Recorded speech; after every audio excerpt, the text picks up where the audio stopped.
Okay, so our next commenter actually makes an appearance in the video, and it's John DeLin. Jordan Peterson. Jordan Peterson, just so you know, your scriptures are here. Dude, you've missed the entire point on this and have created a huge straw man. I actually get what he's saying here. The second time you're reading it, I want to rectify this. So you're so cringe, bro. I'm gonna start a whole new YouTube channel with that. What's up, guys? It's the Paul Brothers here with the Stick of Joseph YouTube channel. And as you saw last week, we posted our first video of the series investigating the CES letter. And in the last 1 day and 21 hours, it's gotten a lot of comments, both good and critical, right? We're gonna address those for you guys, and we appreciate all the engagement because this is what makes it exciting for us. All right, so let's get into the first comment. The first one comes from a guy. How do you think you'd say that? Micard. Yep, Micard. I think it should have an O. It should be Micardo, but it's okay. That would be a sick name. But so Micard, he said, "Did you really just throw the most correct of any book under the bus by assuming that the Book of Mormon is the one that got it wrong? You believe that God would let that happen when restoring the full gospel?" So from reading this, I assume that this guy is a believing member, and I would just say this: the Book of Mormon starts off in the title page, and if you guys don't remember, the title page of the Book of Mormon was actually in the gold plates, like it was translated, and in that Moroni, is it Moroni or Mormon who wrote the title page? Do you know? It says, let's look it up real quick. Dude, that's embarrassing. That is super embarrassing. You got the Book of Mormon right there. For our boy Jordan Peterson. Well, more specifically, Hayden. Side note, he bought a set of scriptures for Jordan B. Peterson because he has the dream of giving it to him one day. Yeah, so explain that a little bit. I bought it a while ago, and then I actually had a chance to give it to him when he was in Salt Lake, and then I didn't have him with me, and I felt like an absolute idiot. Dude, no worries, it wasn't the right time. Yeah, it's all good. But Jordan Peterson, just so you know, your scriptures are here. So next time you're in Utah, just meet up, and I'll give them to you. So what does it say? It might take a little bit more digging because it doesn't really say. I would assume it is Moroni because he's the one that finishes the record and seals them up. Yeah. But essentially what he says at the end of the title page, he says, "And now if there are faults, they are the mistakes of men. Wherefore condemn not the things of God, that ye may be found spotless at the judgment seat of Christ." Mm-hmm. So it's important to understand that most correct does not mean flawless, perfect, without any type of mistake. But it does mean most correct in terms of principles. That's what I think. Principles of doctrine, right? Exactly. And last thing to say to that is you saying, like, this comment right here, and I'm not trying to, like, call you out, bro, but this comment right here is kind of that black and white thinking that Moroni, or Mormon, whichever one actually wrote it, is warning us about right there, that, like, if there is a mistake, it can't be of God, right? Or if it is of God, then it has to be perfect. So the black and white thinking is what he's addressing right there. So that's our answer to that. Thank you for commenting, though. We appreciate it, brother. Shout out Micard. Micardo. All right, so our next one. All right, we got our homeboy backwards El Luigi, Rodney Sylvester 8249. He says, "I have to say, I'm member of the Church of Jesus Christ of Latter-day Saints, and I'm sure we disagree on a lot of points, but I really appreciate how open and honest you are with this approach. Great video." Well, thank you, Rodney. I appreciate it, dude. I want to bring this up not to toot our horn, but to just say that's what we're trying to create on this YouTube channel, is a place that everyone can go and get something and that we can have a conversation. Because I really feel like the conflict and kind of contention that happens even within families. So, like, I know that when a family member decides to leave the church, or if a family member joins a church and their family doesn't believe, that can cause, like, so much contention because they feel like they can no longer communicate, or they can't disagree and also be friends. But I want this to be an example that, like, hey, you know what? We may be in different places in our faith and in our beliefs, but we can still talk to each other. And the moment we stop talking to each other is the moment that tribalism just starts to tear us apart. And I just feel like as Christians, like that, we should be doing everything we can to get rid of tribalism and try to become one, while still, because as you said here, I'm sure we disagree on a lot of points. I'm sure we do. And I'm not going to back down on those points just so I can be your friend. But I don't think being your friend and disagreeing are mutually exclusive. So what you said in essence was love God, love people. I did say Crazy, that. right? Yeah, it's real good. Thank you for your comment, Rod. Moving on to the next one, we have one of the biggest OG followers of the Stick of Joseph that we haven't highlighted yet, I don't think, but we need to. Yeah, and it is a guy by the name Or of... girl. Or a girl. We don't know. True. By the name of It's Snagrit. Now, Snagrit has just been with us from the beginning, and he or she commented, pumping iron while listening to the Stick of Joseph. And that right there is a great example. If you are pumping iron and you're not listening to the Stick of Joseph, fix yourself. It really does enhance your workout. It really does. Anyways. So we just want to give you a shout out, Snagrit, because we love you. God bless you, Snagrit.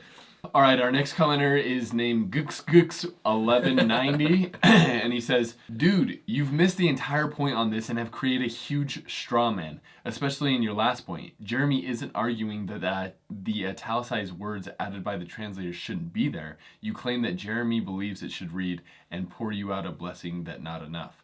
That is absolutely not his argument. He's arguing that it is extremely suspicious that the additional words added are identical to the ones that would have been added by Moroni or Joseph while translating it.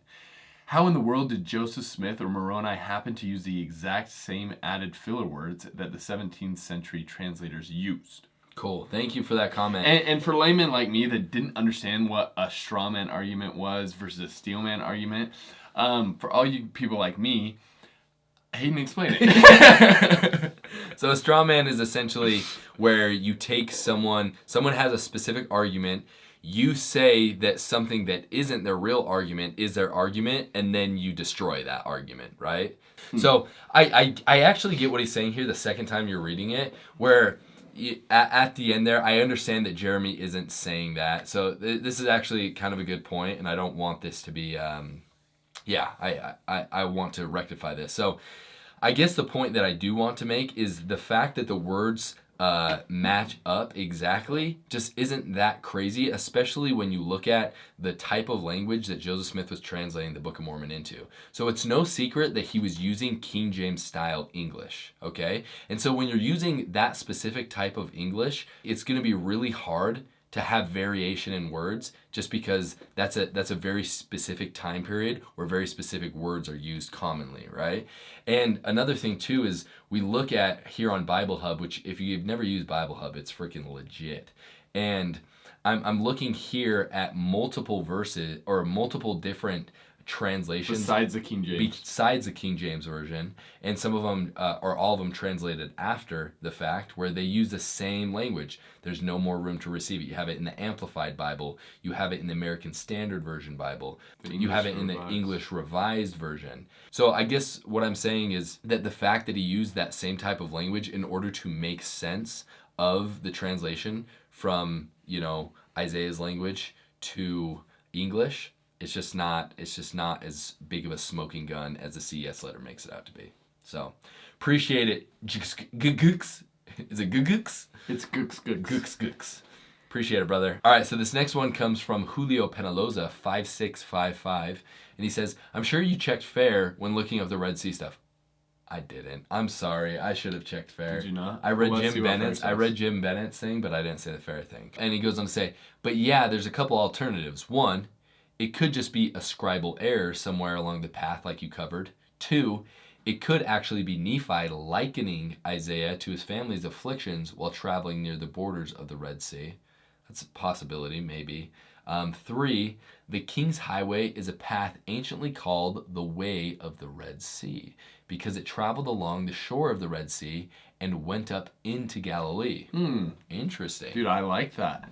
Let's look it up, The King's dude. Highway... I'll just type in King's Highway, Way of the Red Sea.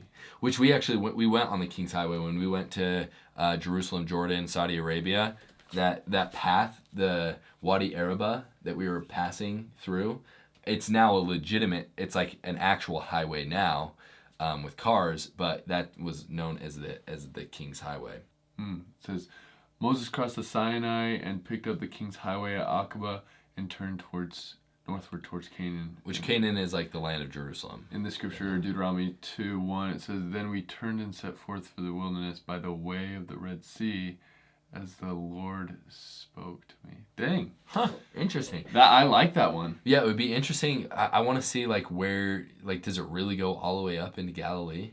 The thing that's kind of interesting is like the King's Highway, like the lands of Naphtali and Zebulon are even more north than the Sea of Galilee, but I also don't know like the borders of what the land of Galilee is. So I like that though. That's another interesting one that I wish I should have read fair. I'm sorry. I'm gonna do that for the upcoming videos. I'll read fair as well. Okay.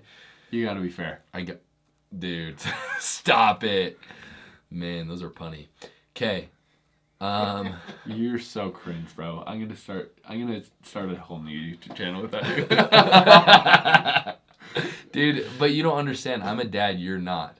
There's just something happens. Dang, right when that baby's born. Right when that baby's born, it's just like New Balances appear on your feet and you just say stupid stuff. Dad strength, dad jokes. Yeah. And we'll stop there. Yep. But anyways. All right, thank you, Julio, for that. We will use fair in the upcoming videos. We'll check those stuff out. That's a great point. We learned something there. You just said we'll check those stuff out, just so you know, Hayden. Just re-say that. Oh, so my producer's sitting here and he's saying, you said those stuff, okay? I think they understand, bro. So you might want to redo it. I'm not redoing it now. I'm putting this in here crap. and seeing how I just get nagged all day. And how people are gonna think you're so cool because you said my producer when it's just our friend. Yeah, he is our friend. But He's helping us produce. He does produce. He's more than a friend. Hey, all right, you don't need me. This That's goes to another thing. See you later.